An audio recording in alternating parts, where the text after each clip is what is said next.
इन topics जो हमारे exam में ओरिएंटेड जो प्रश्न पूछे जाते हैं उनमें कौन कौन सा पढ़ेंगे। तो सबसे पहले हम पढ़ेंगे कोशिका विज्ञान, यानी ये हमारा बेसिक स्टार्टिंग चैप्टर होता है।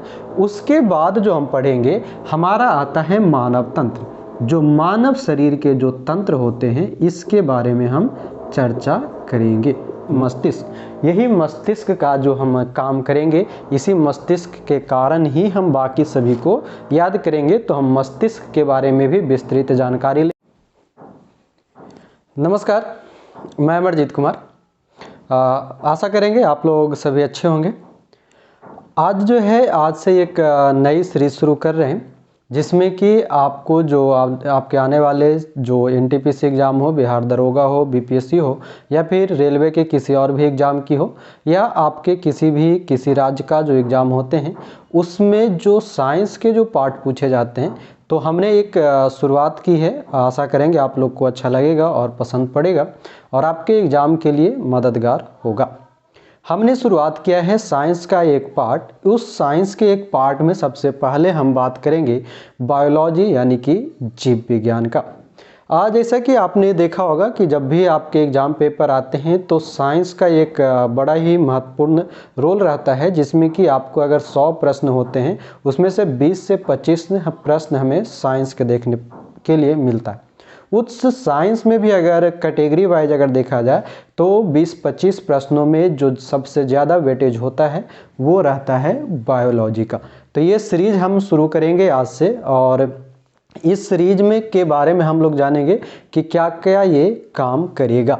ये सीरीज किसके लिए रहेगा, तो आपके ग्रुप डी के लिए, साथ ही साथ आप एनटीपीसी एग्ज़ाम में ये आपके काम करेंगे। आपका अगर बिहार दरोगा हो या फिर बीपीएससी हो या कोई भी स्टेट पीसीएस हो, वहाँ पर ये सभी काम करेगा, वहाँ पर ये प्रश्न पूछे जाते हैं। तो आप ध्यान से समझेंगे। सबसे पहले कुछ महत्वपूर्ण बात आपको बता दूं कि ये जब सीरीज चलेगा तो जब भी आप इस वीडियो को देखेंगे अपने पास इसका नोट्स खुद से तैयार करते चलेंगे।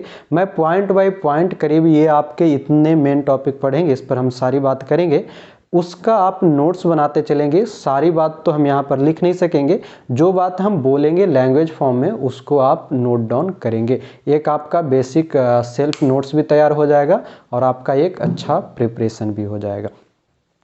तो देखिए, जैसे कि हम बात करेंगे, शुरुआत करेंगे हम बायोलॉजी से। और बायोलॉजी की बात करें तो ये जो होता है बायोलॉजी, ये साइंस का ही एक पार्ट होता है।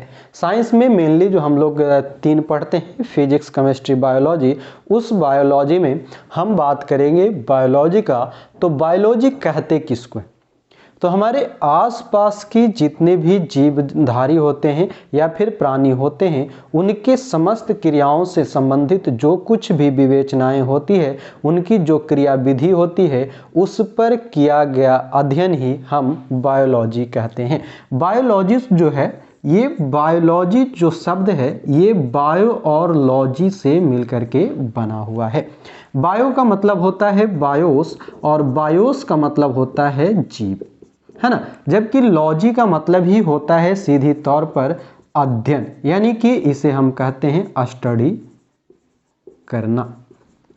ये सारी पॉइंट है जो बायोलॉजी से संबंधित है। अगर हम बात करें कि बायोलॉजी जो है, बायोलॉजी शब्द दिया किसने था, बायोलॉजी शब्द की अगर हम बात करें तो बायोलॉजी शब्द को सर्वप्रथम देने वाला जो व्यक्ति है, ये 1801-2 के आसपास में एक व्यक्ति है, लैमार्क। एक व्यक्ति का नाम है लैमार्क, जो कि फ्रांस के रहने वाले थे, और एक और व्यक्ति होते हैं ट्रेवर्नियस। ट्रेवर्नियस जिनका संबंध जर्मनी से रहा है, इन्होंने बायोलॉजी शब्द को सर्वप्रथम दिया था। पर ये तो बायोलॉजी शब्द को देने वाले व्यक्ति थे। अब अगर हमसे ज़्यादातर जो प्रश्न पूछा जाता है कि बायोलॉजी शब्द के जनक कौन थे, तो जब बायोलॉजी जो कहा जाएगा उसके जनक या फादर ऑफ बायोलॉजी जब पूछा जाता है, तब हमारा आंसर होगा अरस्तु। फादर ऑफ बायोलॉजी के नाम से हम अरस्तु को जानते हैं, या जीव विज्ञान के जनक के नाम से हम अरस्तु को जानते हैं। ये कुछ बेसिक जानकारी हुई बायोलॉजी के से संबंधित। उसके बाद आपको जानना है कि जो हम बायोलॉजी पढ़ते हैं, बायोलॉजी में भी मेन 2 पार्ट होते हैं। वो 2 पार्ट में से एक पार्ट होता है हमारा कौन सा, तो एक पार्ट होता है बॉटनी और दूसरा पार्ट हम पढ़ते हैं जूलॉजी के रूप में। बॉटनी और जूलॉजी। बॉटनी की अगर बात किया जाए उसके पहले पार्ट की, तो बॉटनी को हम वनस्पति विज्ञान के रूप में जानते हैं, जबकि जूलॉजी को हम प्राणी विज्ञान के रूप में जानते हैं। यहाँ पर जब हम वनस्पति विज्ञान की बात करेंगे यानी कि बॉटनी की, तो इसमें हम मुख्य रूप से पादप के बारे में जानेंगे, पेड़ पौधे के बारे में जानेंगे। जबकि हम जब जूलॉजी बात करेंगे यानी कि प्राणी विज्ञान, उसमें हम जानेंगे अपने बारे में यानी कि मनुष्य या फिर जितने भी जो जीव होंगे जैसे जानवर, पक्षी, इन सभी के बारे में जो हम जानेंगे, इसका अध्ययन हम करेंगे किसमें, जूलॉजी में। हम बात करें बॉटनी की, तो बॉटनी को हम वनस्पति विज्ञान के नाम से जानते हैं, जो कि पादप, इन सभी के बारे में जानकारी प्राप्त करेंगे। एक प्रश्न हमसे पूछा जाता है कि बॉटनी जो शब्द है या बॉटनी विज्ञान के जनक के रूप में किसे जाना जाता है, तो वह जाना जाता है थियोफ्रेस्टस को। जबकि जूलॉजी की बात करें तो जूलॉजी जो है यह आपके प्राणी विज्ञान के नाम से जाना जाता है, और फादर ऑफ जूलॉजी के नाम से किसे जाना जाएगा, तो अरस्तु को। ध्यान रखेंगे, फादर ऑफ जूलॉजी और फादर ऑफ बायोलॉजी ये दोनों कौन हैं, तो अरस्तु को जाना जाता है। ये तो हमारा हुआ साइंस से संबंधित। अब पहले हम कुछ इसके मेन पॉइंट के बारे में बात कर लेते हैं, उसके बाद आपको एक लास्ट में थोड़ी सी एक बेसिक जानकारी और हम देंगे। उसके बाद जो अगला जो इसका सीरीज होगा, ये आपका इंट्रो क्लास था। आगे के जो पार्ट आते जाएंगे उसमें हम इन सभी टॉपिक्स को कवर करेंगे। और आपका जो भी सवाल होगा वो आप हमें कमेंट बॉक्स में लिख करके लिख देंगे। अगले दिन जब कोई भी डॉट रहेगा उसको हम पहले आपका उसका सॉल्यूशन कर देंगे, उसके बाद फिर हम आगे के पॉइंट पे चर्चा करेंगे। तो सबसे पहले हम बात कर लेते हैं मेन टॉपिक्स हम लोग कौन कौन से पढ़ेंगे। ये करीब आपके 15 से 20 वीडियोज आपके छोटे छोटे वीडियो आएंगे, आधा घंटा 45 मिनट का। उसमें ये पूरी की पूरी बायोलॉजी क्लियर हो जाएगा। और इतना तो उम्मीद है कि आपको हम झोला छाप डॉक्टर जरूर बना देंगे। ठीक है, तो झोला छाप डॉक्टर बनने के लिए आप तैयार रहेंगे और हम जानेंगे इन सभी के बारे में। तो हम बात करें कि मेन टॉपिक्स जो हमारे एग्जाम में ओरिएंटेड जो प्रश्न पूछे जाते हैं उनमें कौन कौन सा पढ़ेंगे, तो सबसे पहले हम पढ़ेंगे कोशिका विज्ञान, यानी कि ये हमारा मेन टॉपिक है कोशिका विज्ञान। दूसरा जो हम पढ़ेंगे कोशिका विज्ञान के अंतर्गत ही हम वनस्पति विज्ञान को पढ़ेंगे और प्राणी विज्ञान को पढ़ेंगे। ये हमारा बेसिक स्टार्टिंग चैप्टर होता है। उसके बाद जो हम पढ़ेंगे हमारा आता है मानव तंत्र। जो मानव शरीर के जो तंत्र होते हैं इसके बारे में हम चर्चा करेंगे। मानव शरीर के जो तंत्र होते हैं इसके बारे में हम चर्चा करेंगे। मानव शरीर के तंत्र के अंतर्गत हम कौन कौन सी चीज़ें जानेंगे, तो उसमें हमारा सबसे इम्पॉर्टेंट रहेगा परिसंचरण तंत्र एंड रक्त यानी कि ब्लड, सर्कुलेटरी सिस्टम और ब्लड के बारे में जानेंगे। उसके बाद हम जानेंगे जो हमारा मेन पॉइंट होगा वह होगा पाचन तंत्र। तीसरा जो हम जानेंगे वो होगा हमारा उत्सर्जन तंत्र। अब एक एक करके अगर हम बात करें इन सभी में, जब हम परिसंचरण तंत्र की बात करेंगे तो रक्त और जो हमारा सर्कुलेटरी सिस्टम है आरबीसी, डब्ल्यूबीसी, प्लाज्मा, इन सभी के जो रुधिर कणिका अणु होते हैं उन सभी का चर्चा हम यहाँ पर कर लेंगे। जब पाचन तंत्र की बात करेंगे तो पाचन तंत्र में जो हमारा भोजन जो हम लेते हैं अपने शरीर में ग्रहण करते हैं, तो मुख्य द्वार से लेकर के मल द्वार तक की जो पूरी क्रियाविधि होगी उसको हम जानेंगे पाचन तंत्र में। उसी प्रकार से हम जानेंगे श्वसन तंत्र में और हम जानेंगे उत्सर्जन तंत्र में। जब हम तंत्रिका तंत्र की ओर आएंगे, स्केलेटन सिस्टम की ओर, तब यहाँ पर हम जानेंगे हमारा जो बॉडी बना हुआ है ये कौन कौन से तंत्रिकाओं से बना हुआ है, स्केल से बना हुआ है, इसके बारे में चर्चा करेंगे। उसके बाद हम पढ़ेंगे कंकाल तंत्र, जो हमारा बोन्स वगैरह होंगे वो हम यहाँ पर पढ़ेंगे। तो ये जो हमारा मेन है, और एक पढ़ेंगे मस्तिष्क। यही मस्तिष्क का जो हम काम करेंगे, इसी मस्तिष्क के कारण ही हम बाकी सभी को याद करेंगे। तो हम मस्तिष्क के बारे में भी विस्तृत जानकारी लेंगे कि मस्तिष्क में सेरिबेलम क्या होता है, सेरिब्रम क्या होता है, किसके कारण हमारे मन में भ्रम पैदा होता है, किस मस्तिष्क के भाग के कारण जो है हमें प्रेम, प्यार, दुख, सुख, दोस्ती ये सभी होता है। इन सभी की जानकारी हम मस्तिष्क में लेंगे। उसके बाद जो बायोलॉजी के पार्ट में हम जानेंगे वह होगा हमारा ग्लैंड्स एंड हार्मोन, जो कौन सी ग्रंथि होती है, जैसे हाइपोथैलेमस ग्रंथि है, पिट्यूटरी ग्रंथि है, इन सभी के बारे में हम जानकारी लेंगे किसमें, ग्रंथि में। और उन ग्रंथियों से कौन कौन से हार्मोन स्रावित होता है वो जानेंगे हम ग्रंथि के साथ में। उसके बाद अगर हम बात करें, जो हमारा आएगा पोषण तथा पाचन, यानी कि जो भी कुछ हम खाते हैं, चाहे वो फल्स के रूप में हो या फिर वो हमारा वेजिटेबल के रूप में हो या फिर मांस मछली के रूप में हो, यानी कि वेजिटेरियन और नॉन वेजिटेरियन जो कुछ भी हम खाते हैं उसके बारे में हमारा पोषक तत्व और उसके पाचन से संबंधित बात करेंगे। इसी में हम पढ़ लेंगे कार्बोहाइड्रेट्स, विटामिन्स, इन सभी की जानकारी हम पाचन तथा पोषण में करेंगे। उसके बाद आखिरी जो हमारा मेन पॉइंट होगा वह होगा मानव रोग। आपने देखा होगा प्रश्न में और अक्सर एग्जाम में पूछा जाता है कि बैक्टीरिया के कारण कौन से बीमारी होते हैं, जीवाणु के कारण कौन से बीमारी होते हैं, प्रोटोजोआ के कारण कौन सी बीमारी होती है। तो इन सभी को जो हम जानेंगे, बैक्टीरिया है, वायरस है, प्रोटोजोआ है, फंगिस है, इन सभी के बारे में जो हम जानेंगे। और इसका हमारा प्रयास रहेगा कि हर एक पॉइंट को कहीं ना कहीं हम ट्रिकी मेथड से आपको कुछ न कुछ इसमें ट्रिक जोड़ करके एक बेहतरीन तरीके से समझाने का प्रयास करूँगा। तो इन सभी चीज़ों को हम जानेंगे।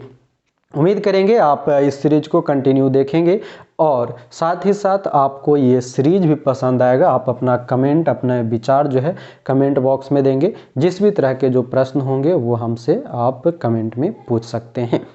अब बात कर लेते हैं हम थोड़ी सी, जो हमारा कुछ एक छोटा सा पॉइंट हम लोग पढ़ लेते हैं आज आखिरी में। उसके बाद अगला क्लास जो है कंटिन्यू हम होंगे। आप चाहें तो इन सभी चीज़ों को आप स्क्रीनशॉट करके रख सकते हैं या फिर ज़्यादातर कोशिश ये करेंगे कि उसको आप अपने कॉपी में नोट करते चलेंगे।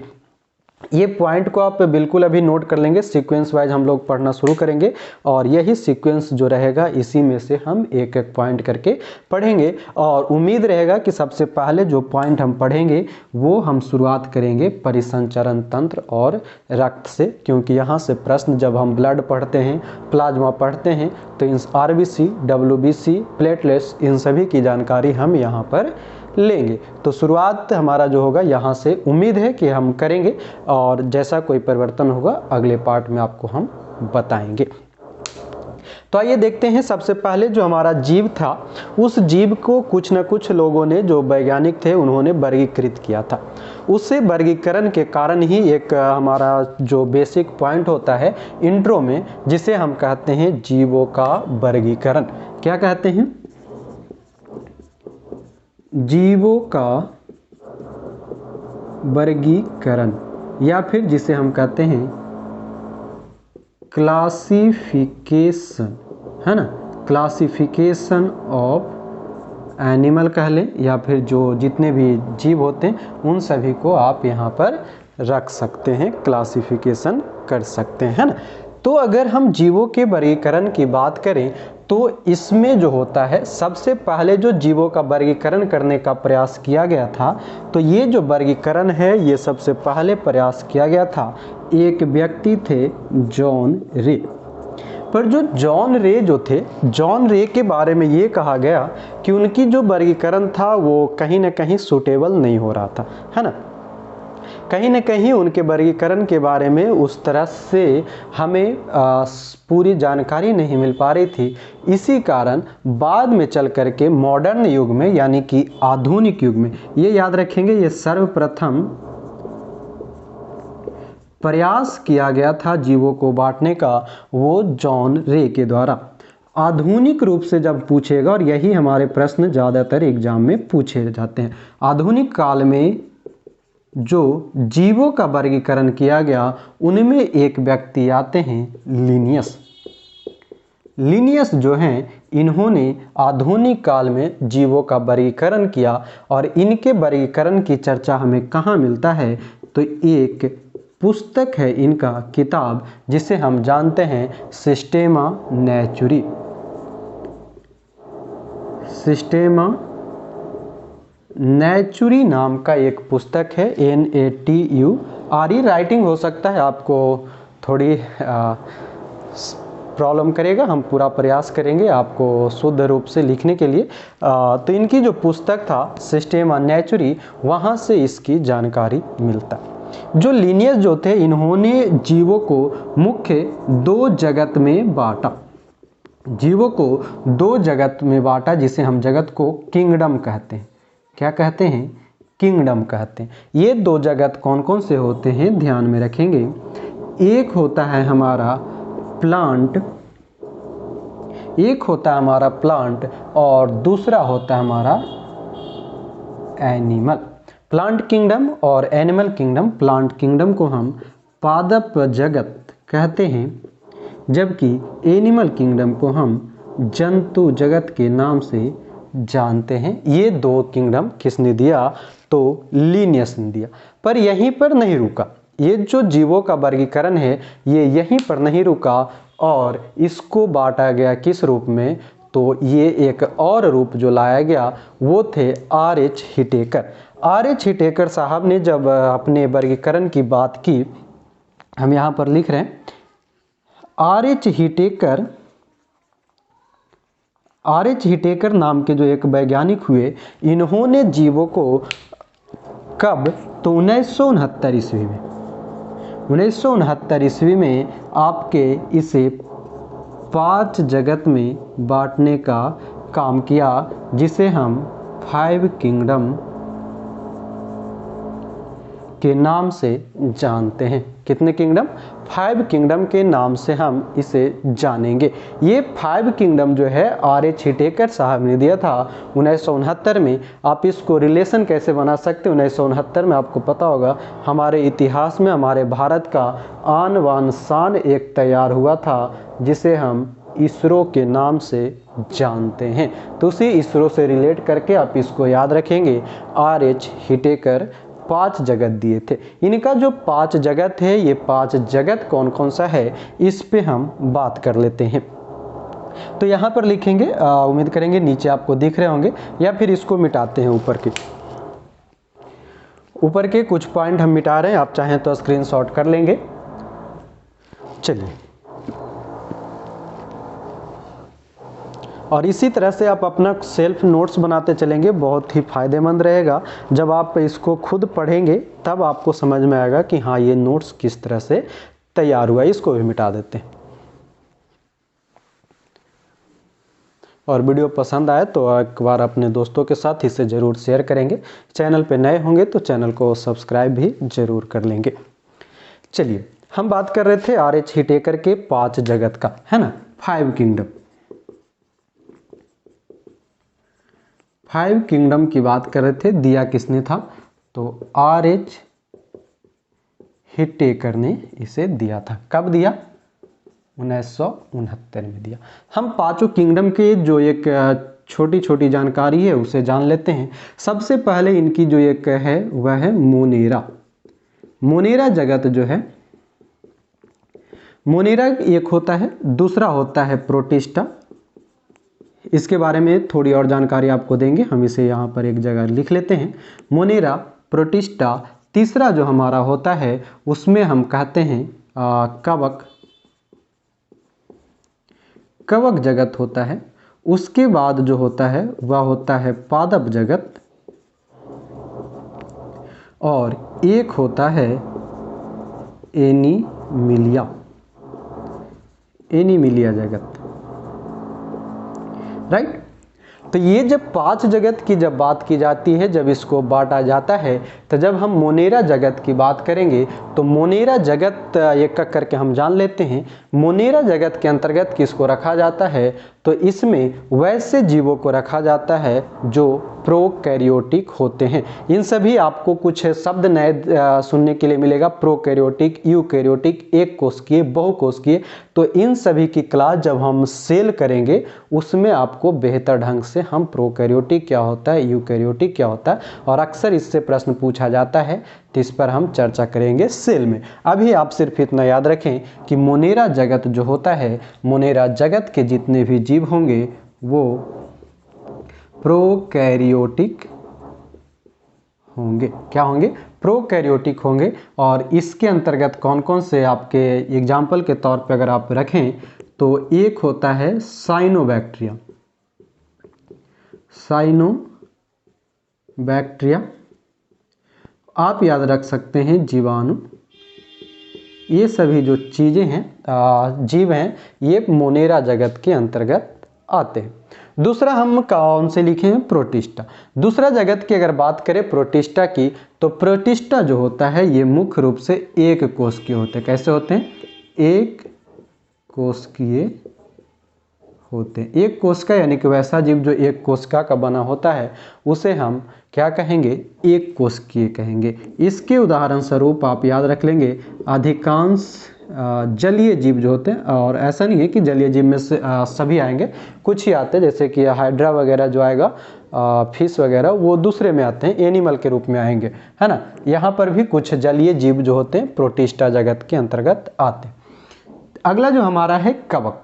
कवक यानी कि जो फंगल किंगडम होता है, फंगी किंगडम जिसे कहते हैं, वो होता है यूकैरियोटिक। कैसा होता है? यूकैरियोटिक होता है।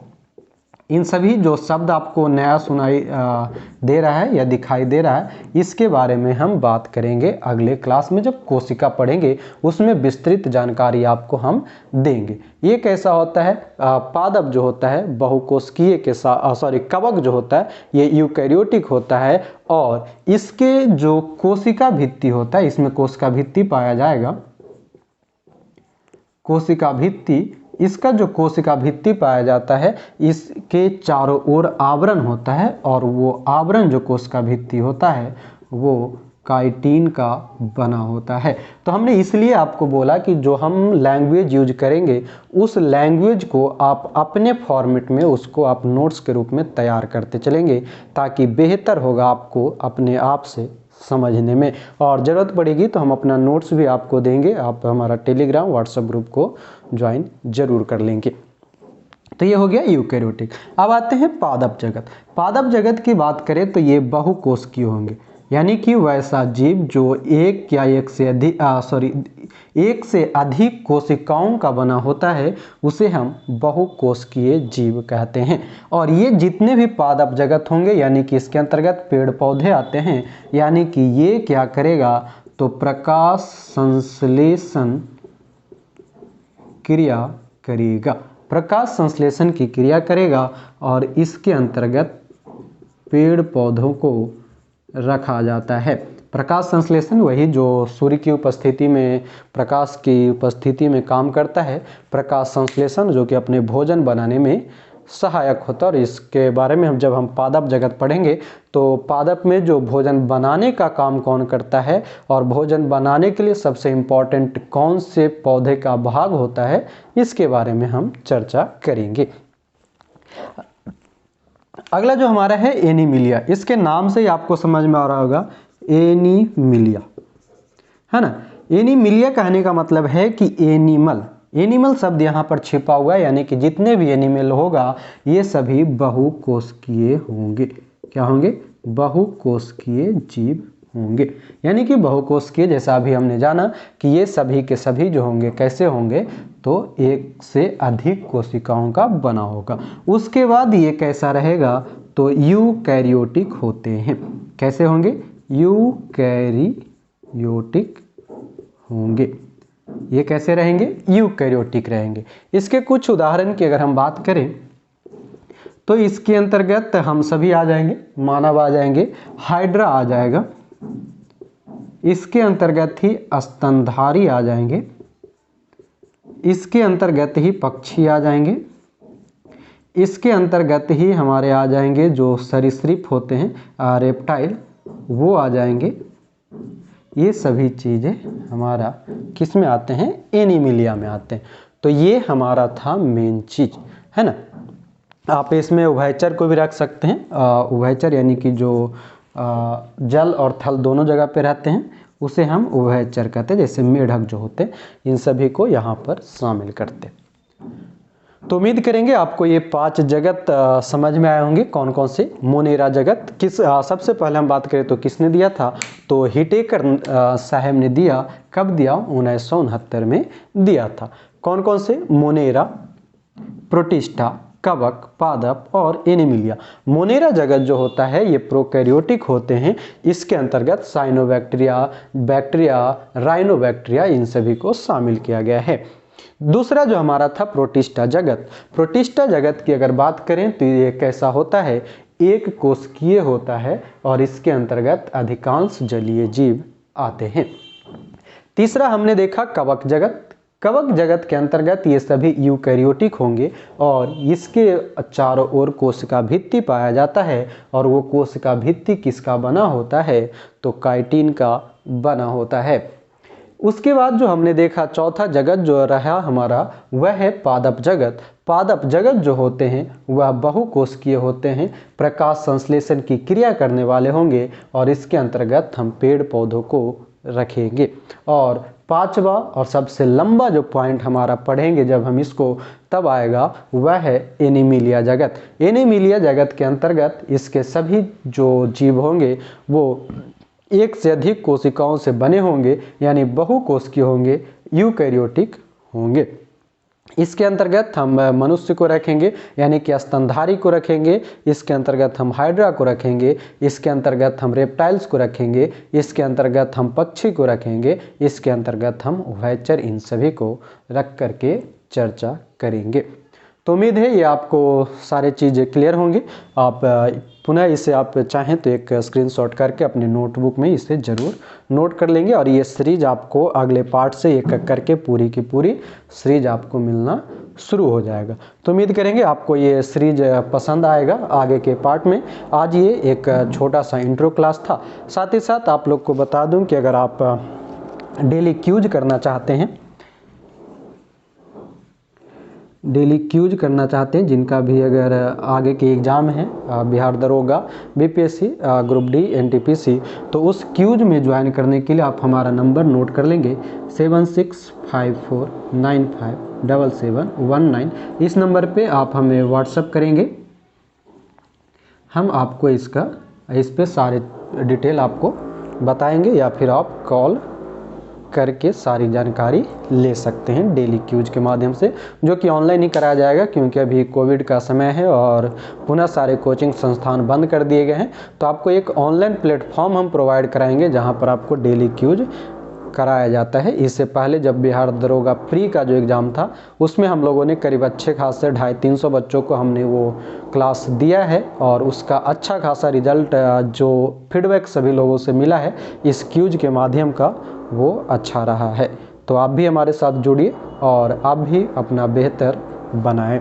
तो मिलेंगे अगले क्लास में। अभी जाते जाते आप चैनल पे नए हैं तो चैनल को एक बार सब्सक्राइब ज़रूर कर लेंगे, वीडियो पसंद आया है तो लाइक ज़रूर करेंगे और अपने दोस्तों के साथ शेयर करना नहीं भूलेंगे।